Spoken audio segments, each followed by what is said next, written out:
Assalamualaikum warahmatullahi wabarakatuh. Apakah agama Islam sudah ada sejak abad ke-7 di Indonesia? Kepercayaan umumnya menyebutkan bahwa Islam dibawa oleh para pedagang dari Gujarat, India. Namun sebetulnya, ternyata bukan hanya teori Gujarat saja yang dikenal, masih ada teori lainnya. Secara umum ada 4 teori yang dikenal mengenai masuknya Islam ke Indonesia. Di antaranya teori India yang paling populer disebut teori Gujarat. Kemudian teori Persia, teori Cina, dan teori Arab. Masing-masing memiliki pendapat yang berbeda-beda bagaimana agama Islam ini pertama kali diperkenalkan. Mari kita pelajari bersama-sama bagaimana proses penyebaran Islam menjadi agama yang paling banyak dianut di Indonesia. Yang pertama adalah teori Gujarat. Teori Gujarat adalah teori yang paling populer dan menyebutkan bahwa Islam dibawa oleh para pedagang dari Gujarat, India. Di samping melakukan perdagangan, mereka dipercaya melakukan penyebaran agama Islam, khususnya di kawasan Selat Malaka. Berdasarkan teori ini, Islam masuk ke Nusantara sejak abad ke-13 Masehi. Teori ini pertama kali diperkenalkan oleh Piznapel, seorang ilmuwan Belanda, dan mendapatkan dukungan dari Christian Sloughogne. Ada beberapa bukti penemuan yang membenarkan teori ini. Penemuan ini sudah dibahas oleh Mukwit, seorang ilmuwan yang ikut mengembangkan teori ini pada tahun 1912. Adapun penemuan relevan dengan teori ini diantaranya pernyataan dari Marco Polo. Sosok Marco Polo yang berasal dari Venesia, Italia, pernah menyampaikan sebuah pernyataan yang mendukung teori ini. Ia menyebutkan bahwa dirinya pernah berekspedisi ke Perlak di tahun 1292. Di sana ia menemui banyak penduduk yang beragama Islam. Ia juga menambahkan bahwa agama Islam di sana berkembang dari para pedagang yang singgah. Kemudian, penemuan batu nisan Sultan Malikus Saleh. Sebuah batu nisan pernah ditemukan di Pasai, Sumatera Utara pada tahun 1927. Batu nisan tersebut milik Sultan Malikus Saleh. Namun nisan tersebut mempunyai kesamaan dengan nisan yang ditemukan di Cambai, Gujarat, India. Bukti penemuan berikutnya adalah adanya inskripsi tertua yang menguraikan tentang hubungan Sumatera dan Gujarat. Teori yang dipercaya secara masif oleh masyarakat ini sudah berkembang sejak lama. Penemuan-penemuan tadi mendukung bahwa teori ini benar, menunjukkan bahwa Islam datang dari para pedagang Gujarat.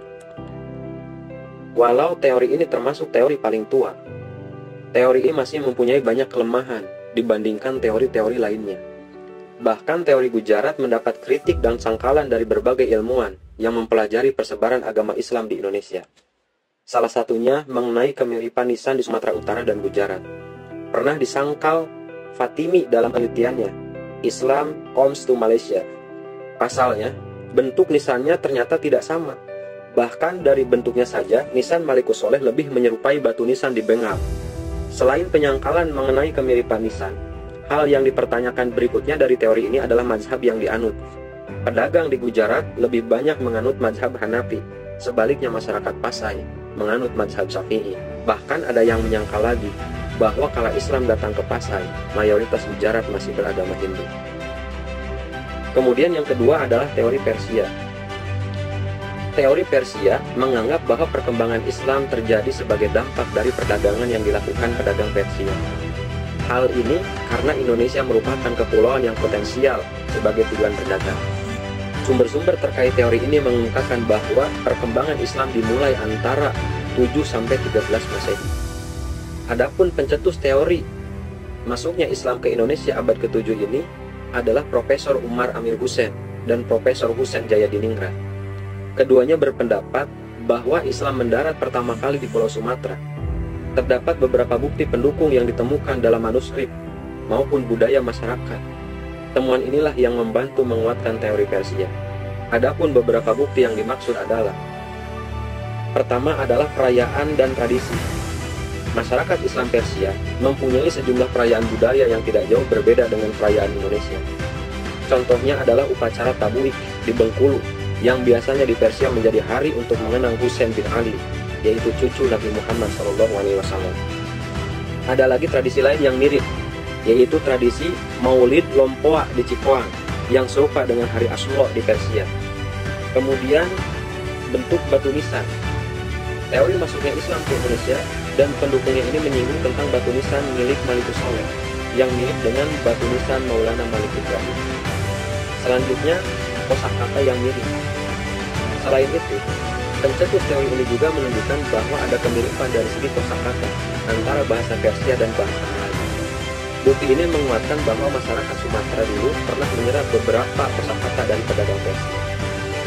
Teori ini cenderung menguatkan keterangan bahwa Indonesia mempunyai hubungan yang dekat dengan Persia melalui ikatan perdagangan sampai penyerapan budaya.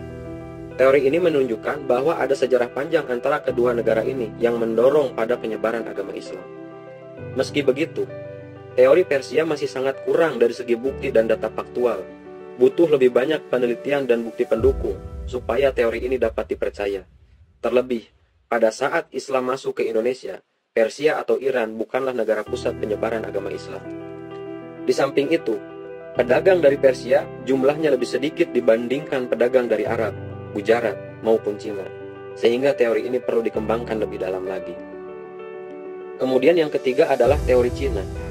Teori masuknya Islam ke Indonesia, menurut teori Cina, dimulai pada dinasti Tang, 618 sampai 905 Masehi, dan konon bermula dari Kanton, daerah yang penduduknya mayoritas beragama Islam. Daerah ini berada di bagian Cina Selatan. Pendapat lain yang mengatakan bahwa dulu Islam dibawa oleh panglima Muslim bernama Sa'ad bin Abi Waqqas yang berdakwah pada masa Khalifah Utsman bin Affan. Teori ini dikembangkan oleh Sumanto Al-Qurtubi. Ia menjelaskan bahwa penyebaran agama Islam yang dilakukan Cina dilakukan melalui perkawinan adat warga lokal. Hal ini dilakukan oleh pendatang Cina saat menetap lama di Indonesia. Dalam mendukung teori yang dicetuskannya, Sumanto telah mengumpulkan beberapa bukti yang menunjukkan bahwa Islam dibawa oleh para pedagang Cina. Beberapa bukti adalah sebagai berikut. Yang pertama adalah komunitas Cina. Dalam Islam in China, Jean Eberly menjelaskan bahwa di Palembang terdapat suatu komunitas Muslim Cina pada 879 Masehi. Komunitas yang berisi orang asli, namun beragama Islam ini konon merupakan warga Cina yang bermigrasi dari Kanton ke Asia Tenggara. Kemudian, Raja Islam keturunan Tiongkok. Di Jawa, ada sebuah kerajaan Islam yang dipimpin oleh seorang raja keturunan Tiongkok. Ia adalah Raden Fatah yang memimpin kerajaan Demak, yang merupakan raja pertama. Kemudian kemiripan penduduk. Ada sebuah golongan dari Tiongkok yang mendiami bagian pesisir Jawa Timur. Mereka adalah orang-orang Tang yang berasal dari Guangdong, Guangzhou, dan berbagai daerah di Tiongkok lainnya. Yang membuatnya menjadi bukti teori ini adalah karena penduduk ini kebanyakan memeluk agama Islam. Teori ini mempunyai sejumlah bukti yang mendukung mengenai penyebaran agama Islam oleh pendatang Cina, serta daerah-daerah mana saja yang menjadi tujuan penyiaran agama. Beberapa peneliti juga sudah membukukan penelitiannya dalam buku-buku Islam. Teori ini masih perlu menjelaskan apa peran Cina dalam mengawali perkembangan agama Islam di Indonesia. Dengan kata lain, teori ini masih kurang bukti. Kemudian yang keempat adalah teori Arab atau teori Mekah, meyakini penyebaran Islam berasal dari Arab, yaitu Mekah dan Madinah, pada abad pertama Hijriah atau abad ke-7 Masehi. Dasar pendapat ini merupakan adanya bukti perkampungan Islam di Pantai Barus, Sumatera Barat, yang dikenal sebagai Bandar Khalifah. Wilayah tersebut dikenal dengan wilayah Taksih. Taksih adalah sebutan orang-orang Cina untuk orang Arab. Bukti ini terdapat dalam dokumen dari Cina yang ditulis oleh Chu Fanchi yang mengutip catatan seorang ahli geografi, Chu Kufei. Chu Kufei mengatakan bahwa adanya pelayaran dari wilayah Taksih yang berjarak 5 hari perjalanan ke Jawa. Dalam dokumen Cina tercatat bahwa keberadaan komunitas Muslim Arab di Pantai Barus ada sekitar 625 Masehi. Melihat tahun tersebut, berarti hanya 9 tahun dari rentang waktu ketika Rasulullah SAW menetapkan dakwah Islam secara terbuka kepada penduduk Mekah. Kala itu, beberapa sahabat Rasulullah SAW juga telah berlayar dan membentuk perkampungan Islam di Sumatera. Pelayaran ini sangat mungkin terjadi mengingat adanya perintah Rasulullah SAW agar kaum muslimin menuntut ilmu sampai ke negeri Cina. Bukti arkeologis juga ditemukan di Barus, yakni berupa sebuah makam kuno di komplek pemakaman Mahligai Barus.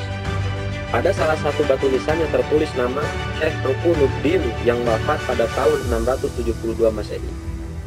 Para arkeolog dari Pusat Penelitian Arkeologi Nasional mengatakan bahwa sekitar abad ke-9 sampai 12 Masehi, Barus pernah menjadi sebuah perkampungan dari berbagai suku bangsa. di antaranya seperti Arab, Aceh, India, Cina, Tamil, Jawa, Bugis, dan Bengkulu. Bukti lain yang mendukung masuknya Islam ke Indonesia adalah munculnya kerajaan Islam pertama di Indonesia, yaitu Kerajaan Perlak yang diteruskan oleh Kerajaan Samudra Pasai. Kerajaan Samudra Pasai adalah kerajaan bercorak paham Syafi'i yang kala itu dianut banyak penduduk Mesir dan Mekah. Pencetus teori ini membantah teori Gujarat yang dianggap kurang memiliki bukti yang kuat. Teori ini diharapkan dapat menutupi kekurangan dari teori Gujarat. Menurut teori Arab, penyebaran Islam di Indonesia terjadi pada abad ke-7 Masehi. Tokoh yang mengenalkan teori ini adalah Haji Abdul Malik Karim Amrullah. Kita mungkin lebih mengenalnya sebagai Buya Hamka. Teori ini melihat perkembangan Islam dari kacamata yang berbeda.